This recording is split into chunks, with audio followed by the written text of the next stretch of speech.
in art school. Good morning students. So இன்னைக்கு நம்ம வந்து என்ன பார்க்குறோம்னா நேச்சுரல் சீனரி பற்றி எல்லாம் நல்ல ட்ராயிங் வரையணும். ஸோ நீங்கள் வரைங்க, உங்களுக்கு என்ன தெரியுதோ நீங்கள் வந்து வரைங்க, நான் கடைசி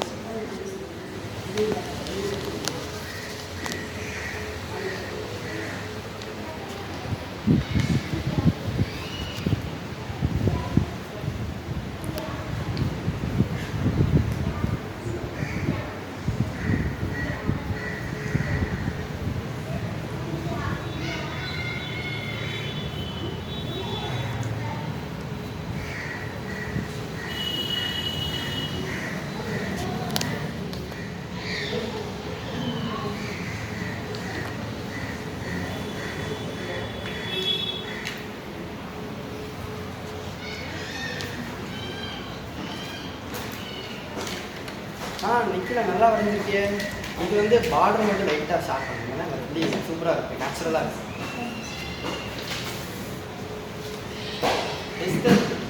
நீயும் நல்லா வரைஞ்சிருக்கியே. கலர்ஸ் மட்டும் கொஞ்சம் ஒரே இடத்துல கான்சென்ட்ரேட்டாக இருக்கும், கொஞ்சம் smudge பண்ணிவிடு.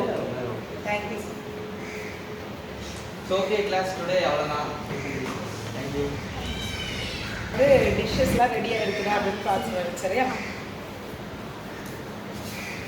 Next day at hostel.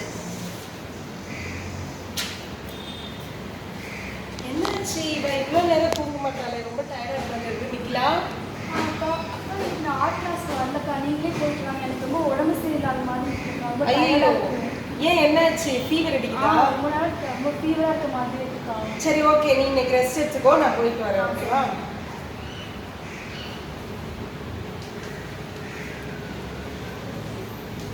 Good morning sir. என்னாச்சு, நிக்கில வரலையா?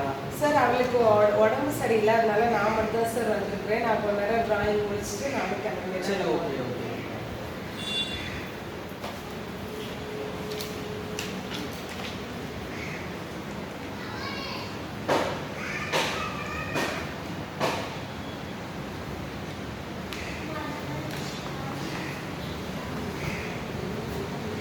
ஓகே சார், நல்லா வரைஞ்சிருக்கேன். எல்லாமே நல்லா இருக்கு. நாளைக்கு தேங்க்யூ. In hostel. நிக்கிலா, நான் வந்துட்டேன். உனக்கு எப்படி இருக்கு? இப்போ எனக்கு உடம்பு சரியில்லாத மாதிரி தான் சார் இருக்கு. ஐயோ, காய்ச்சல் குறையவில்லை. சரி வா, ஹாஸ்பிட்டல் போகலாம். சரியா வா. டாக்டர், இவங்க ரொம்ப ஃபீவராக இருக்குது, கொஞ்சம் என்னன்னு பாருங்க.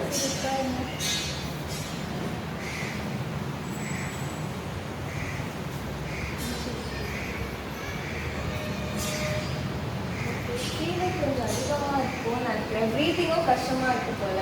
நான் கொஞ்சம் டெஸ்ட்டு கொடுக்குறேன், அது மட்டும் நீங்கள் எடுத்துட்டு வாங்க. சரி டாக்டர், ஓகே. சீக்கிரம் சரியாயிருமா டாக்டர்? பார்க்கலாம். சரி வாமா. சரி ஓகே, நீ ஹாஸ்டலில் ரூமில் கொண்டு வந்து ரெஸ்ட் எடு. ஏதாவது வேணும்னா கேள்வி, சரியா? நான் செஞ்சு தரேன். ஓகேவா? நெக்ஸ்ட் டே இன் ஹாஸ்பிட்டல். சரி ஓகே, என்ன பண்ணலாம்? பேசாம வந்து அவங்க சார் கிட்ட கால் பண்ணி சொல்லிடலாம் இன்னைக்கு என்னாலையும் வர முடியாது. Hello,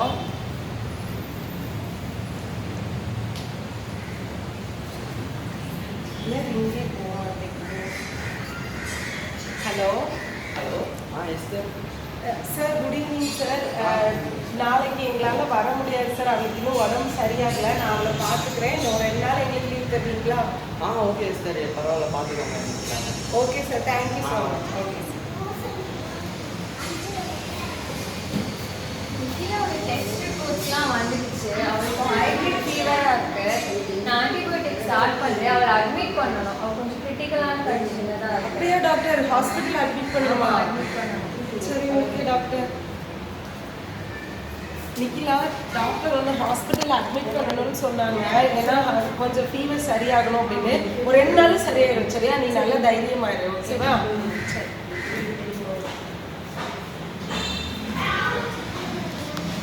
next day. அக்கா, எனக்காக அந்த விண்டோ ஓப்பன் பண்ணுறீங்களா?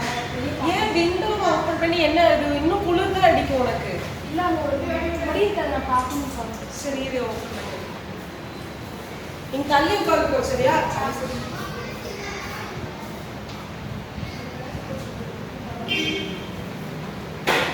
Day 3 in hospital.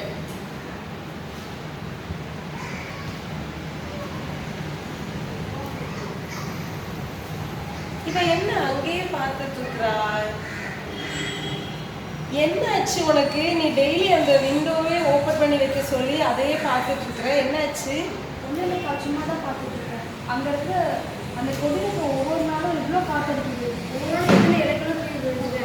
அது எத்தனை இலை ஒவ்வொரு நாளும் அதனால தான் நான் உயிரோட இருக்கேன் நான் நினைக்கிறேன். ஐயோ, இப்படி இல்லாம என்ன வரும் உனக்கு? அது மரத்தை அது நல்லா காத்தடிக்கிறதுனால விழுது. உனக்கு தான் மெடிசின்ஸ் எல்லாம் நல்லா ஒர்க் ஆகுதுல, நீ சீக்கிரம் குணமாறு. இப்பெல்லாம் நீ நினைச்சிட்டு இருக்காத, சரியா? நீங்கள் வேணா பாருங்க, அதுதான் நடக்க போகுது. சரி, நீ தூங்கு. என்ன செய்யலாம்? இப்ப இப்படி எல்லாம் நினைக்கிறா. இது நம்ம என்ன பண்ணலாம்? சரி, நம்ம ஆர்ட்ல சார்கிட்ட பேசி பார்க்கலாம். சார் கிட்ட போய் கேட்டு பார்ப்போம். சார் ஏதாவது ஒரு ஐடியா சொல்லுவாங்க, அதுக்கப்புறம் என்ன பண்ணலாம் அப்படின்னு யோசிக்கலாம். சார், குட் மார்னிங் சார். சார், நிக்கிலாவுக்கு ட்ரீட்மெண்ட்லாம் ஸ்டார்ட் பண்ணிட்டோம். ஃபீவர் கம்மியான, ஆனால் இப்போ ஒரு சின்ன பிரச்சனை சார். அதனால தான் உங்கள்கிட்ட அதை பற்றி பேசலாம் அப்படின்னு வந்தேன் நான். இல்லை சார், ஆக்சுவலி எங்கள் வீட்டுக்கு எதிர்த்தால விண்டோக்கு நேராக தெரிகிறது போல் ஒரு மரம் உண்டு. அதில் என்ன செய்யுதுன்னா, டெய்லி காற்று வீசுறதுனால அந்த லீஃப்லாம் என்ன செய்யுது அப்படின்னா உதிர்ந்துகிட்டே இருக்குது. அவள் அதை பார்த்துட்டு அதில் ஒவ்வொரு லீஃபும் ஒரு விழ என்னோட நாட்களும் இதே போல் முடிஞ்சிடும், இதில் எப்போ கடைசி லீஃப் விழுதோ அப்போ என்னோட வாழ்க்கை முடிஞ்சிடும் அப்படின்னு சொல்லிட்டு இருக்கிறா சார். டெய்லி அதை ஓப்பன் பண்ணி பார்த்துட்டு இருக்கிறா. இதுக்கு என்ன சார் பண்ணலாம், நீங்களே சொல்லுங்களேன். எனக்கு ஒரு ஐடியா இருக்குது, நான் பார்த்துக்கிறேன். சரி, ஓகே, நீங்கள் அது பார்த்துங்களா? Okay sir, thank you so much. Sir, Nikhila வேற ஒரு நல்ல ஸ்டூடெண்ட் ஆச்சு, நல்ல ஒப்பீனியனான ஸ்டூடெண்ட். அவளுக்கு வேற இப்படி ஒரு கான்ஃபிடென்ட் இல்லாமல் இருக்குது. ஸோ அவளுக்கு எப்படியாச்சும் நம்ம ஹெல்ப் பண்ணலாம்.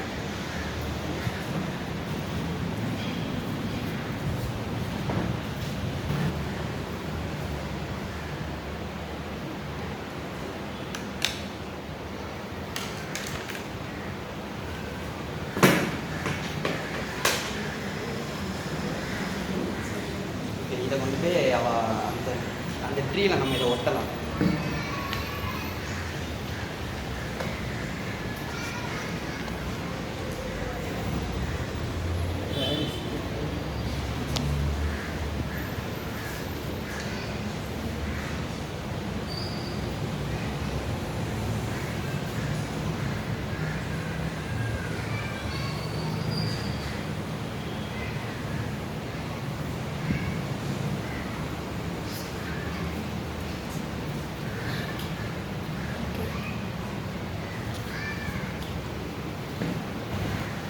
Next day in hospital.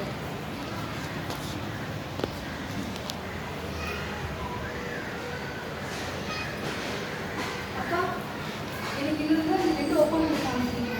நீ எத்தனை சொன்னாலும் கேட்க மாட்டேன். சரி, போ. அந்த ஒரு லீக் மட்டும் இவ்வளோ காத்தடிச்சு விழவே இல்லை. எப்படி அது? ஆனால் விழுந்தான் நான் நினைக்கிறேன். பாருங்க, பார்க்கலாம் அது விழுதுவோ. அப்படிலாம் இல்லை, உனக்கு நல்ல மெடிகேஷன்ஸ் ஒர்க் ஆகிட்டு இருக்கு. உன் லைஃப் சீக்கிரம் மாற போப்பாரு. சரிவா, நம்ம டாக்டருக்கு போய் காட்டிட்டு வந்துடலாம் அவருக்கு. இப்போ கம்ப்ளீட்லி ஆல்ரைட் ஆயிடுச்சு. நீங்கள் அவளை வீட்டுக்கு கூட்டிகிட்டு போகலாம். ஓ, அப்படியே டாக்டர், தேங்க்யூ ஸோ மச். நிக்கலாம், இங்க பாரு, உனக்கு நல்லா ஆயிடுச்சுன்னு டாக்டர் சொல்லிட்டாங்க. நாளைக்கு நம்ம ஆர்ட் கிளாஸ் போவோமா? ரொம்ப நாள் ஆயிடுச்சுல்ல? ஒரு நாள் வச்சு நம்ம ஆர்ட் கிளாஸ் போகலாம். சரி, உனக்கு ஒரு ரிலீஃபாக இருக்கும். ஓகேவா? சரி, உனக்கு புக்ஸ் எல்லாம் எடுத்துக்கோ. சரி. Good morning students. நீங்கள் சீக்கிரம் ஆர்ட் வரீங்க, நம்ம ஆர்ட் பார்க்கலாம். என்னக்கா புதுசாக ஸ்டார்ட் பண்ணிருக்கோம்? அந்த சார் இங்கே போனாரு. ஐயோ, உனக்கு தெரியாதுல்ல. என்னன்னா, நீ உடம்பு சரியில்லாமல் இருந்தல, அப்போ நீ அந்த லீஃப் ஒரு லீஃப் விழுந்துருச்சுன்னா அதே போல என் வாழ்க்கையை முடிஞ்சிடும் அப்படின்னு சார் கிட்ட அதை பற்றி பேசினேன். சார் என்ன பண்ணாங்க அப்படின்னா, அதை போலவே அழகா ஒரு லீஃப் வரைஞ்சி அதில் என்ன பண்ணாங்க அப்படின்னா கொண்டு வச்சாங்க. அந்த லீஃப் தான் என்ன பண்ணல அப்படின்னா உதிரவே இல்லை, அதே இடத்துல இருந்தது. உனக்கும் அதை பார்த்தோன்னே ஒரு ஹோப் கிடைச்சிது. ஆனால் சார் அந்த குளிரில் பயங்கரமான குளிரில் அங்கே போனதுனால அவங்களுக்கு நிமோனியா வேற ப்ராப்ளம் இருந்தனால அவங்க அந்த இடத்துல இறந்து போயிட்டாங்க. அதனால தான் சார் இன்னைக்கு இல்லை நம்ம மத்தியில். அவர் ஏன் எனக்காக இவ்வளோ செய்யணும்? நான் நார்மலி அவருக்கு. ஆனால் அவர் நீ ஒரு நல்ல ஸ்டூடெண்ட், நீ நல்லா இப்போ ரொம்ப ஆக்டிவாக எல்லாம் செய்கிற ஸ்டூடெண்ட் அப்படின்னாலும் உனக்காக இவ்வளோ பெரிய ரிஸ்க் எடுத்தாங்க. சரியா? In this skit, the teacher sacrificed his life for the student because the teacher believed in the student. Okay, but the teacher didn't plan to sacrifice his life. He didn't. Death came because of the cold, but his purpose was not there. But he did do a sacrifice. What is that? He sacrificed his ego, his professor attitude. So there was one sacrifice he did. It led to another sacrifice automatically. Okay. And our God is also a sacrificing God. Okay, what did he sacrifice? He didn't sacrifice only his life. Of course, in the Bible it is written, greater love no one has than to lay down his life for his friends. It is there. But here, if you look at Jesus Christ, before losing his life on the cross, he died 100 deaths. What are those deaths? Lot of sacrifices, micro sacrifices he made, which anyway we will also lose our life one day. Whether we sacrifice it or not, we will lose our life. But will we die these micro deaths? That is a challenge. That is the theme. I will now send you something. That is a photograph of Joseph's house. Joseph's house means the carpenter Joseph. This was officially this house of Jesus, right? That big shed-like thing you see, it's a huge shed. It can park maybe some 20 cars in that. So that much space Joseph had means he was some big carpenter, rich carpenter. Jesus could have just done his carpentry work and survived there. He would have become a big shot. Agree? You see, that's his house. That's his original house. But he sacrificed that. He sacrificed that. That itself is one death. Financial death. And in fact, all his life he was not living in that. He was not living in Joseph's house. Okay, he used to live in the house of that's the remains of Peter's house. Down behind that fence you can see some stones. Above that there is one church. The underside of the church is a white color and grey color thing. But all those stones are the remains of Peter's house. This is where Jesus used to stay most of his life, free of cost, in Peter's expense. Remember, he healed Peter's mother-in-law was in that house. He was always a guest there. So, okay, he sacrificed his home, he sacrificed, what else did he sacrifice? In Jericho, okay, we visited this mountain where he was tempted. I'll send you a photo of a big mountain. The top of the mountain is where Jesus went, fasted for 40 days. Now, if he's going to fast in a mountain for 40 days, that itself means socially is cutting off. How can you go, will anybody go 40 days to a mountain and then come back alone, come back? The very fact that he got cut off socially, one big reason why he was cut off socially from all his friends is because he used to call himself the Son of God. And Jews don't like anybody telling that I am the Son of God. They will say it's blasphemy. All his friends would have left him. Financially he is dead, socially he is dead, physically also dead. Devil offered him bread. No, on top of this mountain, devil. He said, I don't want.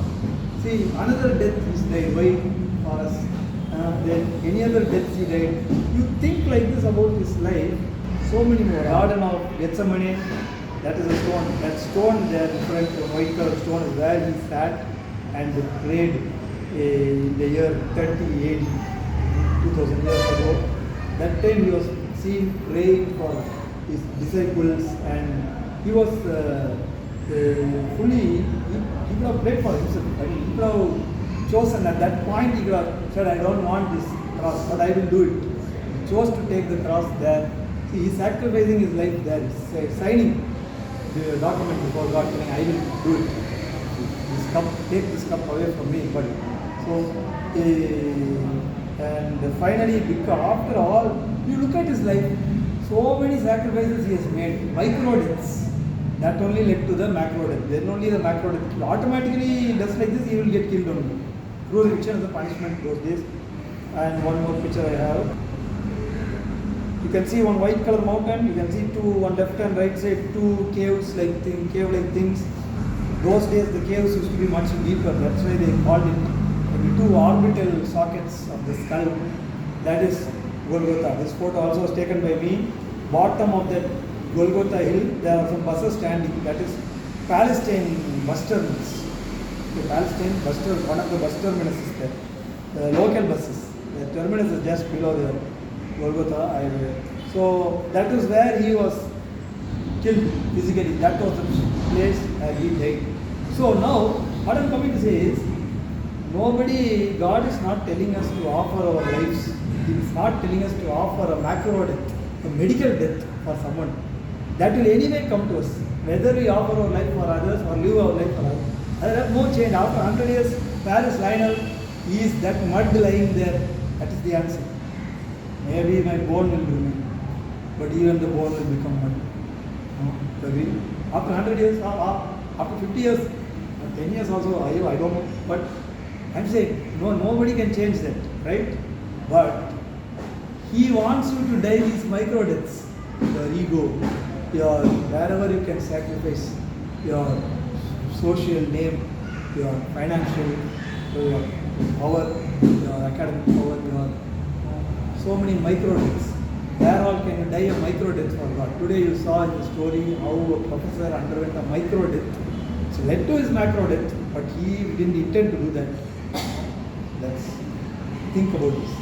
What are all how many micro deaths have I undergone? Is it matching